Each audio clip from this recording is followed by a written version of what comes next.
Hello everyone, welcome to my channel. আজকে আমি review করতে যাচ্ছি ইউটিউবিং করার জন্য বেস্ট একটা ক্যামেরা Canon 200d। আজকের ভিডিওতে থাকছে ক্যামেরা আনবক্সিং থেকে শুরু করে এই ক্যামেরা সম্পর্কে বিস্তারিত। তাই চলুন দেরি না করে শুরু করি আজকের ভিডিও। আপনারা দেখতে পাচ্ছেন আমার কাছে এখানে রয়েছে Canon EOS 200d। এটি EFS মাউন্টের 18 থেকে 55 IS STM কিট লেন্স সহ।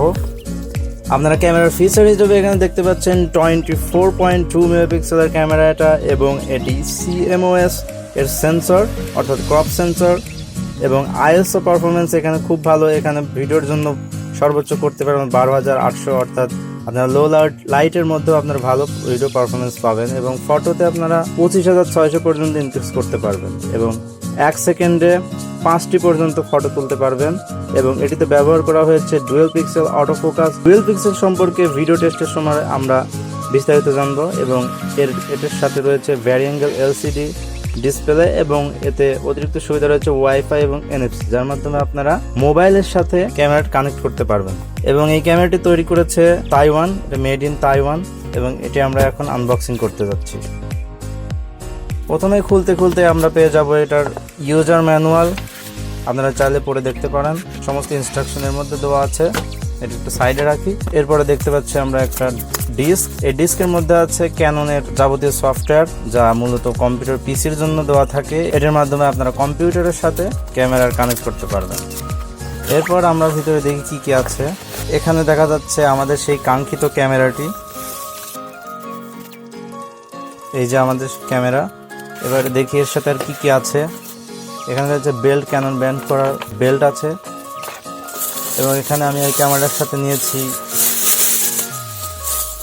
কিট লেন্স, যেটি 18 to 55 মিলিমিটার, এবং এটা হচ্ছে STM লেন্স। STM মোটর ব্যবহার করা হয়েছে। ক্যামেরাটির ব্যাটারি চার্জ দেওয়ার জন্য রয়েছে চার্জার, সাথে কেবলটা এভাবে কানেক্ট করে তারপর প্লাগের ভিতরে দিয়ে এখানে ব্যাটারি করলে আপনারা চার্জ দিতে পারবেন। এখানে একটা ইনটেক ব্যাটারি আছে। ব্যাটারিতে সচরাচর চার্জ থাকে না, আপনারা চার্জ দিয়ে তারপরে ক্যামেরার সাথে ব্যবহার করবেন। আরেকটা আছে এখানে ডাটা কেবল। এই ডাটা কেবলের মাধ্যমে আপনারা ক্যামেরার সাথে পিসি বা ল্যাপটপের সাথে কানেক্ট করে ফটো বা ভিডিও ট্রান্সফার করতে পারবেন। তো এই ছিল, এর মধ্যে আর কিচ্ছু নেই।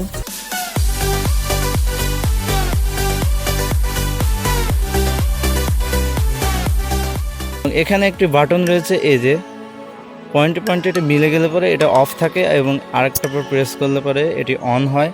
অন হওয়া অবস্থায় এটা ফটো তোলার মুডে আসে, এবং ভিউ ফাইন্ডার দিয়ে দেখতে পারবেন, যে ছবি ক্যাপচার করতে পারবেন। আপনি যদি লাইভ শ্যুট করতে চান কন্ট্রোল করে, তাহলে এখানে প্রেস করতেন। এখানে প্রেস করে এই বাটন দিয়ে আপনারা একবার হাফ প্রেস করলে পরে এই যে ফোকাস পয়েন্টগুলো চালু হয়ে যায়, এবং আপনারা যদি ফুল প্রেস করেন তাহলে এটা একটা ফটো ক্যাপচার করবে। তারপরে এখানে আপনারা ভিডিও অপশন পেয়ে যাবেন। ভিডিও অপশনে যাওয়ার জন্য আরেকবার প্রেস করতে হবে। এইদিকে ভিডিও অপশনে আপনারা পেয়ে যাবেন। ভিডিওতে আপনারা যদি ভিডিও ক্যাপচার করতে চান তাহলে রেকর্ডিং করার জন্য এখানে চাপ দিতে হবে, এবং রেকর্ডিং অন হয়ে গেল। এই যে আপনারা দেখতে পাচ্ছেন সেকেন্ড। এখানে ভিডিও অপশনে আপনারা এই যে এখানে ISO, শাটার স্পিড, অ্যাপারচার এগুলো কন্ট্রোল করতে পারবেন।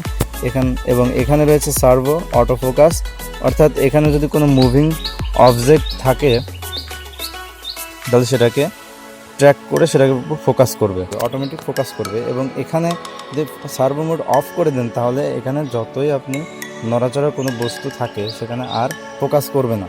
আপনারা ইনফো ডিটেলস যত চান সে এখানে দেখতে পাবেন। বারবার প্রেস করলে এখানে চলে আসবে ডিটেলস।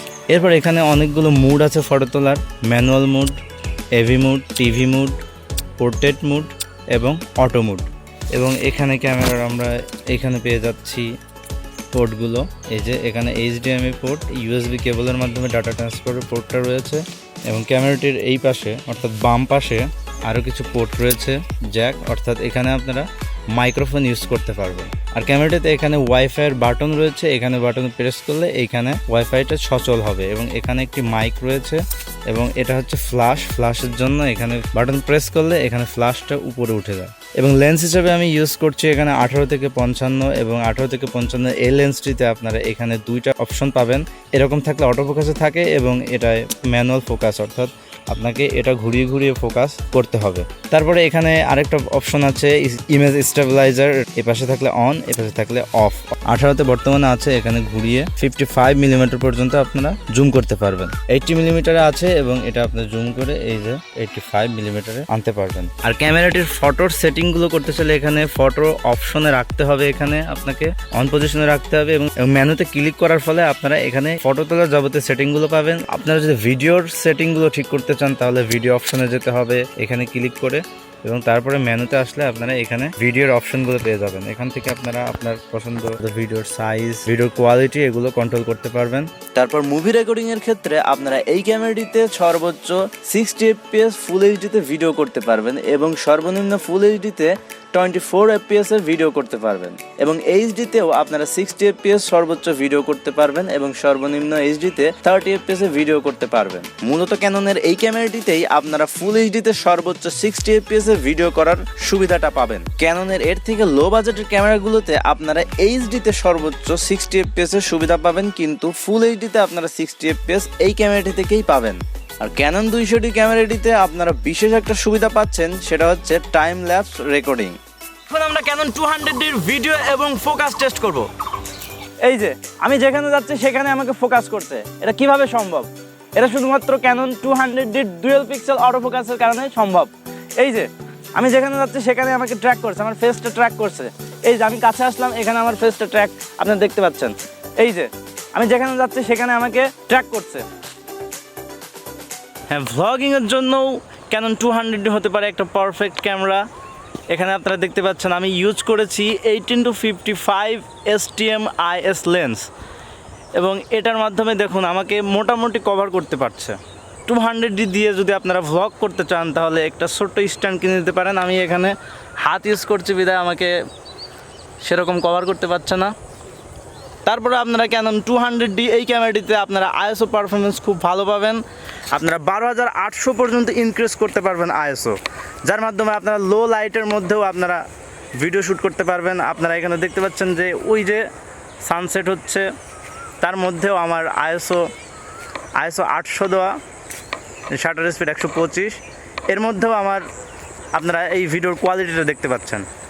আর এই ক্যামেরাটিতে আমি কোনো এক্সটার্নাল মাইক্রোফোন ইউজ করি নাই, এখানে আমি ইন্টারনাল অর্থাৎ বিল্ট ইন মাইক্রোফোন যেটা আছে সেটাই আমি ইউজ করেছি এবং এর মাধ্যমে আপনারা শুনতে পাচ্ছেন এর সাউন্ড কোয়ালিটি। এই ক্যামেরাটির ভিডিও কোয়ালিটি সম্পর্কে যদি আরও জানতে চান তাহলে এখনই ভিজিট করুন আমাদের অফিসিয়াল ইউটিউব চ্যানেল ফান্টুস বাডি। এই ক্যামেরাটি দিয়ে আমরা আমাদের শর্ট ফিল্মগুলো এখানে বানাচ্ছি, কারণ এই ক্যামেরাটি দিয়ে প্রাথমিকভাবে শর্ট ফিল্ম বানানোর জন্য বেস্ট একটি ক্যামেরা। ক্যামেরাটির পিকচার কোয়ালিটির কথা যদি বলতে চাই তাহলে ক্যামেরাটি লো লাইটের মধ্যে খুব ভালো পারফরমেন্স দিয়েছিল, কারণ এই ক্যামেরাটিতে ব্যবহার করা হয়েছে DX7 এর প্রসেসর, যার ফলে এটি পিকচারের ডিটেলস ক্যাপচার করতে সক্ষম। 18 থেকে 55 কিট লেন্স দিয়েও আমরা এই ক্যামেরাটিতে দিনের বেলা পরিষ্কার ছবি পেতে পারি। এছাড়াও আরও ভালো ফটোর কোয়ালিটি পেতে চাইলে আপনারা ইউজ করতে পারেন ক্যানন 50mm প্রাইম লেন্স। তো সব মিলে এই ছিল আজকের ভিডিও। পরবর্তীতে আমি আবারও হাজির হব নতুন কোনো ভিডিওতে নতুন কোনো টপিক নিয়ে। আর আমার চ্যানেলে নতুন হয়ে থাকলে এখনই সাবস্ক্রাইব করে পাশে থাকা বেল আইকনে ক্লিক করুন। See you in the next video.